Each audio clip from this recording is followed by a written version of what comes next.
বন্ধুরা, সীমার রান্নাঘরে সবাইকে স্বাগত। আমি আজকে একটা খিচুড়ি বানাবো, শীতের সবজি দিয়ে একটা খিচুড়ি। জানেন শীতকাল বর্ষাকাল আসলেই মনে হয় একটু খিচুড়ি খায়। আর যারা যারা সবজি খায় না, যে বাচ্চারা এরকম সবজি দিয়ে একটা খিচুড়ি বানিয়ে দেবেন, দেখবেন খুব ভালো খাবে। যাই হোক, আমি এখানে দেখুন কি কি সবজি নিয়েছি: শিম, বিনস, কুমড়ো, আলু, ফুলকপি, গাজর, আর এদিকে মটরশুঁটি, টমেটো, একটু নারকেল নিয়েছি। আর আমি দেখুন সমান সমান চাল আর ডাল নিয়েছি। আমি কিন্তু এটা গোবিন্দভোগ চাল দিয়ে বানাচ্ছি। দেখুন গোবিন্দভোগ চাল, এদিকে সোনা মুগ ডাল। যাই হোক, চলুন রান্নাটা শুরু করে। রান্না করতে করতে বাকি উপকরণ দেখাবো। আর আমি ডালটা কিন্তু বেশি ভাজবো না, হালকা করে ভেজে ফিরে আসছি। আমার ডালটা কিন্তু ভাজা হয়ে গেছে, আর বেশি ভাজিনি। দেখুন সুন্দর একটা স্মেল বেরিয়েছে। এখন আমি নামিয়ে নিচ্ছি, বসিয়ে দিচ্ছি। এদিকে জলটা আমার গরম হতে থাক। তাহলে চাল ডাল দিতে হবে। আমি চাল ডাল একসাথে ধুয়ে ঢেলে নিচ্ছি। আমি চালও দিয়ে দেবো, দিয়ে একসাথে ধোয়া, আমি কিন্তু দুটো একসাথেই দিয়ে দেবো। আমি চাল ডালটা ধুয়ে একসাথে একদম ফ্রেশ করে রাখলাম। এদিকে জল বসিয়ে দিলাম। এদিকে আমি গ্যাসটা অন করে কড়াটাও বসিয়ে দিলাম। আমি তেল দিয়ে দিচ্ছি। আমি সবজিগুলো ভেজে নেব। দুটো মিলিয়ে বানাচ্ছি যাতে তাড়াতাড়ি হয়ে যায়, ভিডিওটাও ছোট থাকবে। আর রান্নাটা কিন্তু আমি সর্ষের তেলে বানাবো। আর আপনারা যদি এইভাবে সবজি দিয়ে খিচুড়ি বানিয়ে থাকেন, অবশ্যই কমেন্ট করবেন। আর প্রথম থেকে লাস্ট অবধি ভিডিওটা দেখবেন, স্কিপ করবেন না। দেখুন বেশ খানিকটা আমি তেল দিয়ে দিই। তেল কিন্তু একটু বেশিই লাগবে। আর পরিমাণে আপনারা বুঝে, চাল ডাল বুঝে সবজিটা অ্যাড করবেন। হলো, তেলটা এবার গরম হতে থাক। দেখুন ফুলকপি কিন্তু আমি ভাপাইনি, একটু গরম জলে, মানে উৎস গরম জলের মধ্যে একটু নুন দিয়ে আমি ফুলকপিটা ভিজিয়ে রেখেছি। কারণ আপনারা এটা সবাই জানেন, পোকামাকড় থাকতে পারে, তারপর একটা গ্যাস হওয়ারও প্রবলেম থাকে। সেই জন্য একটু গরম জলে দিয়ে রাখলে এটা মানে ঠিকঠাক মনে হবে। আর পোকামাকড় তো অনেক সময় থাকে, এটা আপনারা জানেন, আমি আর কি বলবো। এখন কিন্তু আমি ফুলকপি, এদিকে আমার দেখুন তেলটা গরম হয়ে গেছে। আমি আলুগুলো দিয়ে দিচ্ছি।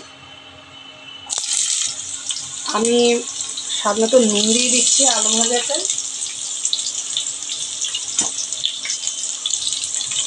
সামান্য হলুদ দিয়ে দিচ্ছি।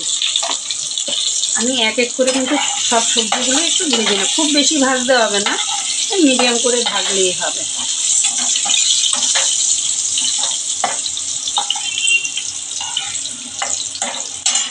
এখন আমি ফুলকপিগুলোও দিয়ে দিচ্ছি।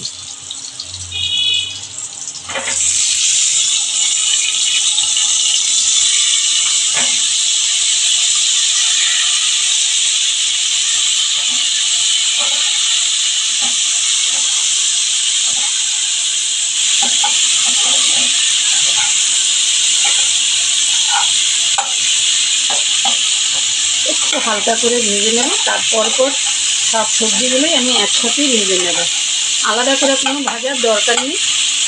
আর খিচুড়িতে দেওয়া হবে তো খুব কড়া করেও ভাজার দরকার নেই। আলু ফুলকপিটা ভাজা হয়ে গেছে। এবার আমি গাজরগুলো দিয়ে দিচ্ছি।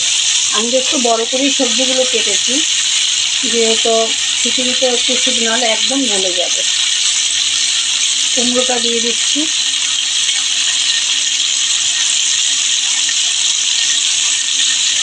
আবার একটু 2 মিনিট ভেজে নিই, তারপরে শিম আর বিনসগুলো দেবো।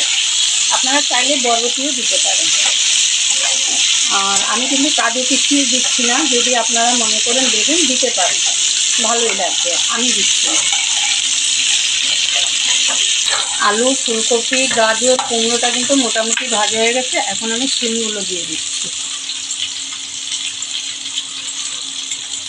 একটু আমি নেড়ে দিয়েছি। এদিকে দেখি জল, দেখুন আমার জলও কিন্তু প্রায় ফুটে গেছে। এখন আমি চালগুলো ছেড়ে দেবো, চাল আর ডাল।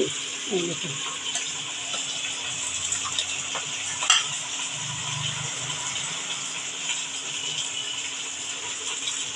চাল ডালটা দিয়ে দিলাম, আমি একটু নেড়ে দিলাম। এখন আমি নুন দেবো না, আমি একটু চাপা দিয়ে দিচ্ছি।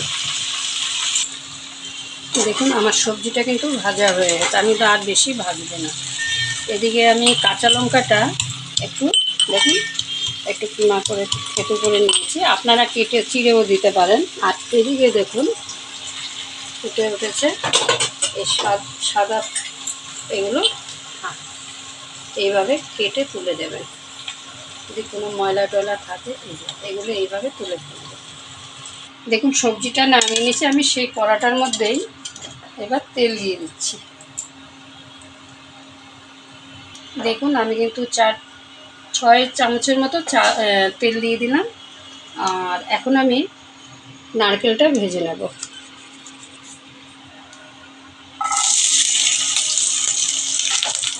দেখুন আমার কিন্তু নারকেলটা প্রায় ভাজা হয়ে গেছে। এদিকে দেখুন আমার কিন্তু ডাল চালও প্রায় সেদ্ধ হয়ে গেছে, আর একটু সেদ্ধ হলে আমি সবজিগুলো দিয়ে দেব। আর নারকেল কিন্তু আপনারা না চাইলে দেবেন না, কিন্তু নারকেল কিন্তু বেশ খিচুড়ির সাথে মুখে পড়লে বেশ ভালো লাগে, আমার তো ভীষণ ভালো লাগে। একটু লাল করে ভেজে নেবেন, পুড়ে যাতে না যায়।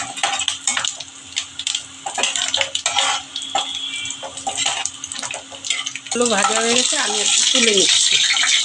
আমি কিন্তু সবজির সাথেই তুলে নিচ্ছি। ব্রাউন করে ভেজে নিয়েছি। ওই তেলের মধ্যেই আমি ফোড়নটা দেব। দেখুন আমার কিন্তু তেল বেশ রয়েছে, আমি আর তেল দিচ্ছি না। আমি দিয়ে দিচ্ছি শুকনো লঙ্কা ফোড়ন, তেজপাতা, সাদা জিরে 1 চামচে 1 চামচ। ফোড়নটা দিয়ে একটা সুন্দর স্মেল বেরোবে, তারপর আমি মশলাগুলো পরপর অ্যাড করব। আমার কিন্তু চাল ডাল সেদ্ধ হয়ে গেছে, এখন আমি হলুদটা দিয়ে দিচ্ছি। আমি তো 4 চামচে 1.5 চামচের মতো হলুদ দিয়ে দিলাম।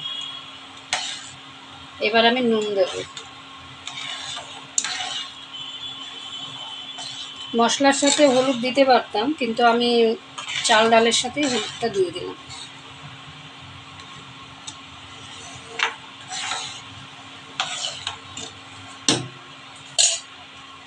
এদিকে দেখুন আমার কিন্তু ফোড়নটা হয়ে গেছে, সুন্দর একটা স্মেল বেরিয়ে গেছে। এখন আমি আদা বাটা দেব।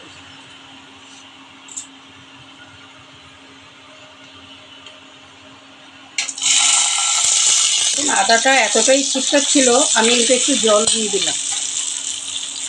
এখন আমি দেখুন হামবড়িস্তায় কাঁচা লঙ্কাটা আমি করে নিয়েছি, কাঁচা লঙ্কা দিয়ে দিলাম। ঝালটা কিন্তু আপনাদের স্বাদ অনুযায়ী দেবেন। আমি 7-8টা কাঁচা লঙ্কা দিয়েছি। এখন আমি এক এক করে শুকনো উপকরণগুলো দিয়ে দিচ্ছি, বেশি কিছু না। দেখুন উঁচু করে 4 চামচে 2 চামচ জিরের গুঁড়ো, 4 চামচে 2 চামচ ধনের গুঁড়ো। এই হলো আমার মশলা। খিচুড়িতে বেশি মশলা লাগে না।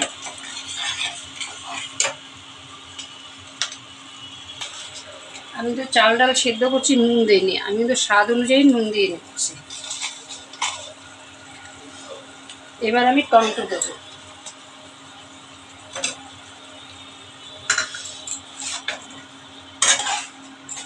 আর আপনারা চাইলে শুকনো লঙ্কার গুঁড়ো দিতে পারেন, আমি দেব না। ওদিকে আমার মশলাটা কষানো হতে হতে আমি কিন্তু এবার সবজিগুলো দিয়ে দিচ্ছি। সবজিগুলো মিশিয়ে দিচ্ছি। আপনারা হাঁড়িতে গামলায় বানাতে পারেন, যেহেতু আমি অল্প বানিয়েছি আমি কড়ার মধ্যে বানিয়ে নিলাম। দেখুন আমি নেড়ে দিলাম। এখন আমি একটু চাপা দিয়ে দিচ্ছি। চলুন দেখি, সবজিগুলো দিয়েছি। এখন আমি মটরশুঁটিগুলো দিয়ে দিচ্ছি। এই দেখুন মটরশুঁটি।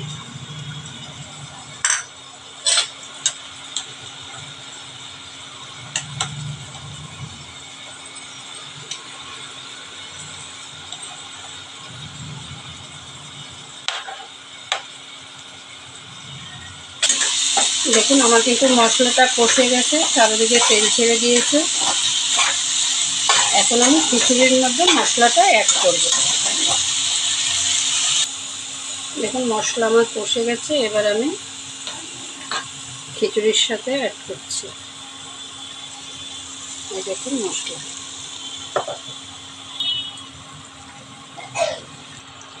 দেখুন আমার মশলাটা দিয়ে দিলাম। আমি কিন্তু চিনি দেব, আপনারা না চাইলে দেবেন না, কিন্তু দিলে কিন্তু ভালো লাগে। এখন শুধু বাকি চিনি, ঘি, গরম মশলা, তারপর কিন্তু একদম খিচুড়ি আমার কমপ্লিট। এই দেখুন আমি চিনি দিয়ে দিচ্ছি।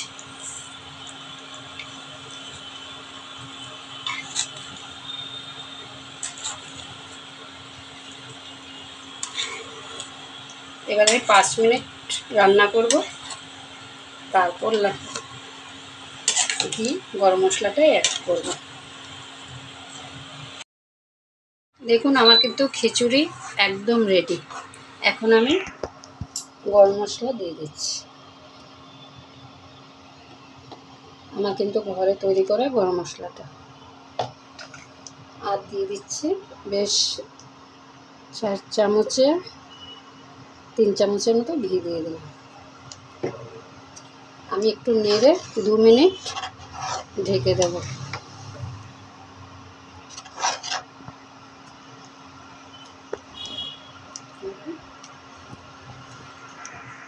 আমি অফ করে দিচ্ছি ইন্ডাকশন ওভেন। 2 মিনিট আমি রেখেছি। এই দেখুন দেখতে কত ভালো লাগছে। আমি একটা প্লেটের মধ্যে বেড়ে যাচ্ছি। এটা কিন্তু বেগুন ভাজা, কুমড়ো ভাজা, আলু ভাজার সাথে ভালো লাগবে, ডিমের অমলেট বা ডিমের পোস্ট। আজকে আমার নিরামিষ, সেজন্য আমি ডিমটা দেব না।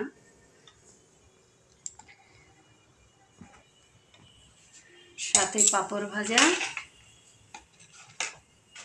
তাহলে আমি এখানে ভিডিওটা শেষ করছি।